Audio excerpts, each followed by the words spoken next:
नमस्कार दोस्तों, हमारे चमत्कारी अनुभव चैनल पर आपका बहुत बहुत स्वागत है। दोस्तों, सबसे पहले आप हमारे चैनल को सब्सक्राइब करें और बेल आइकन पर क्लिक करें, जिससे आपको हमारी वीडियोस के लेटेस्ट अपडेट। हेलो दोस्तों, आप सब कैसे हैं। आशा करती हूँ कि आप सभी अच्छे होंगे। दोस्तों, हथनी के मौत का सच ये नहीं है कि उसे अनानास खिलाया था, जबकि सच्चाई कुछ और है। दोस्तों, जिस ब्लेयर नदी में हथनी की मौत हुई, वहाँ से करीब 4 किलोमीटर दूर पर एक गांव है जिसका नाम चेलीकल है। चेलीकल गांव में केले की खेती होती है। वहां के स्थानीय लोगों का दावा है कि हथनी को एक पटाखे से भरा नारियल खिलाया गया था। अब तक हमें भी बताया जा रहा था और आपको भी यही पता रहा होगा कि हथनी की मौत अनानास खिलाने से हुई थी, लेकिन वह अनानास नहीं था बल्कि एक पटाखे से भरा नारियल खिलाया गया था। कुछ लोगों का दावा है कि अपने फसलों को बचाने और जंगली जानवरों से सुरक्षा करने के लिए वहाँ के किसान अक्सर अपने खेतों में पटाखे से भरे फल रख देते हैं। शायद ऐसा ही एक फल हथनी ने खा लिया होगा, या हथनी को जानबूझकर खिलाया गया होगा, या उसने अनजाने में खा लिया।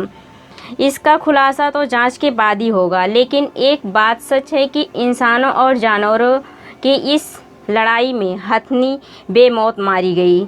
दोस्तों, ये घटना 20 दिन पुरानी है, जब मुंह में पटाखे फटने की वजह से हथनी पूरी तरह से घायल हो गई और तब उसने इधर उधर भागना शुरू कर दिया। और फिर 25 मई को हथनी ब्लेयर नदी में पहुंच गई और लगातार दर्द और जलन से तड़प रही थी। और जब आसपास के लोगों को पता चला तो उन्होंने इसकी सूचना वन विभाग को दी, लेकिन गांव के लोगों का कहना है कि वन विभाग की टीम हथनी को नदी से निकालने की बजाय आग जलाकर और घंटियां बजाकर उसे वहां से भगाने की कोशिश की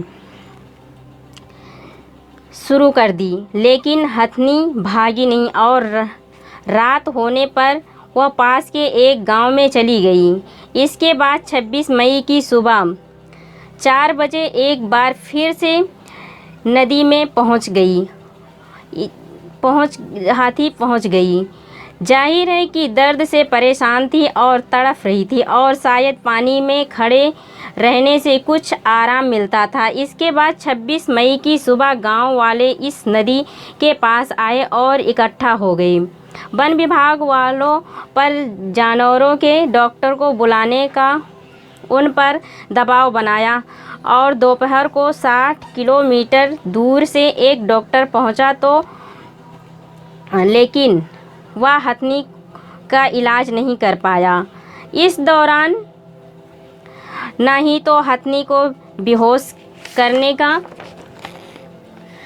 ट्रैंक्विलाइजर इस्तेमाल किया गया और ना ही कोई और व्यवस्था की गई। अच्छा ये होता कि हाथी को बेहोश कर दिया जाता ताकि उसे कुछ देर के लिए दर्द से राहत तो मिल जाता, लेकिन ऐसा नहीं किया गया। 26 मई को पूरे दिन हथनी इस नदी में खड़ी खड़ी दर्द से तड़पती रही। वन विभाग और डॉक्टरों की टीम उसकी कोई मदद नहीं कर पाई। ये डॉक्टर ना तो उसकी कोई मदद और ना ही कोई राहत दिला पाए। और 2 दिन बीत जाने के बाद 27 मई को दोपहर को 2 प्रशिक्षित हाथी लाए गए और हथनी को इन दोनों हाथियों के जरिए बाहर निकालने की कोशिश की गई, लेकिन तब तक बहुत देर हो चुकी थी। और शाम 4:05 पर हथनी ने ब्लेयर नदी में खड़े खड़े ऐसे ही दम तोड़ दिया। यानी एक गर्भवती हथनी दर्द से तड़पती रही, लेकिन सरकार, प्रशासन, वन विभाग और तमाम डॉक्टरों की टीम ने हाथी को ना तो बचा पाए और ना ही उसे कोई राहत दिला पाए। जाहिर है कि हथनी की मौत के जिम्मेदार केवल वो लोग नहीं हैं जिन्होंने उसके मुंह में विस्फोटक डाल दिया था, बल्कि वहाँ पर जितने भी लोग खड़े खड़े 3 दिन से इस हथनी को दर्द और परेशानी से देख रहे थे, वो भी इस मौत के जिम्मेदार हैं।